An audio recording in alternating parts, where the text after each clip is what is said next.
एक नई और चौंकाने वाली रिपोर्ट्स के मुताबिक दुनिया के दो सबसे करीबी सहयोगियों अमेरिका और इजरायल के बीच खुफिया स्तर पर गहरे तनाव और अविश्वास की बात सामने आई है, जहां अमेरिकी रक्षा मंत्रालय पेंटागन और उसकी खुफिया एजेंसी डिफेंस इंटेलिजेंस एजेंसी यानी DIA को ये गंभीर आशंका है कि इजरायल ईरान नीति और युद्ध से जुड़ी अमेरिका की गुप्त आंतरिक रणनीतियों की जानकारी जुटाने के लिए जासूसी का सहारा ले सकता है।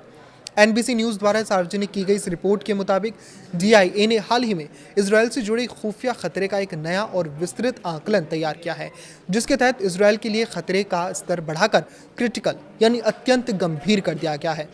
एजेंसी की ओर से तैयार किए गए 7 पन्नों के गोपनीय दस्तावेज में उन विशिष्ट घटनाओं या सिलसिलेवार जिक्र किया गया है जिनकी वजह से अमेरिकी प्रशासन के भीतर यह असाधारण चिंता पैदा हुई है। रिपोर्ट में खुलासा किया गया है कि कुछ हफ्ते पहले जब अमेरिकी प्रशासन और ईरान के बीच युद्ध विराम और संभावित बातचीत को लेकर बेहद संवेदनशील चर्चाएं चल रही थी, तब इजरायल को उन महत्वपूर्ण वार्ताओं की पूरी जानकारी नहीं मिल पा रही थी। ऐसे में इजरायल ने क्षेत्रीय नेताओं, मध्यस्थों और अंतर्राष्ट्रीय राजनयिकों के माध्यम से उस आंतरिक चर्चा की भनक लगाने और खुफिया जानकारी जुटाने की आक्रामक कोशिश की।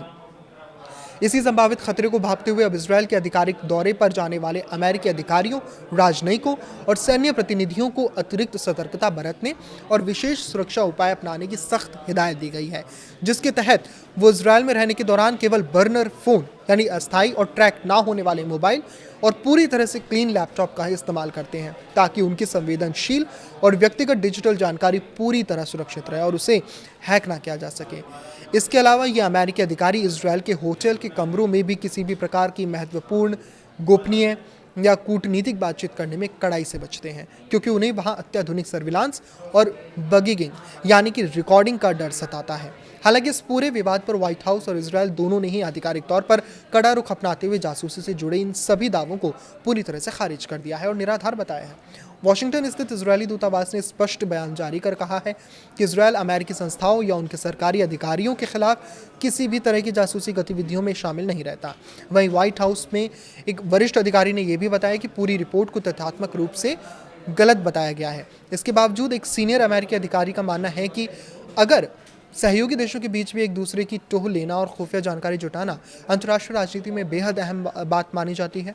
लेकिन इजरायल खुफिया जानकारी हासिल करने के मामले में वैश्विक स्तर पर काफ़ी आक्रामक और चालाक माना जाता है। इसीलिए सुरक्षा प्रोटोकॉल के तहत ये सुरक्षा उपाय ज़रूरी हो जाते हैं। इस संदर्भ में रिपोर्ट ने 1980 के दशक के उस पुराने विवादित मामले का भी जिक्र किया है जब अमेरिकी खुफिया एनालिस्ट जोनाथन पोलार्ड को इजरायल को गोपनीय दस्तावेज लीक करने के आरोप में पकड़कर 30 साल की जेल की सजा सुनाई थी। साथ ही साल 2013 में एडवर्ड स्नोडेन द्वारा किए गए ऐतिहासिक खुलासों को भी याद किया गया है, जिससे ये साबित हुआ था कि अमेरिका खुद भी अपने तमाम मित्र और सहयोगी देशों की बड़े पैमाने पर जासूसी करता रहा है। फिलहाल इस ताज़ा खुफिया आंकलन ने दोनों देशों के कूटनीतिक गलियारों में एक नई बहस को जन्म दे दिया है। इस पर आपकी क्या राय है, हमें कमेंट करके ज़रूर बताएं। लाइक करें, शेयर करें और इसी तरह जुड़े रहें। नमस्कार।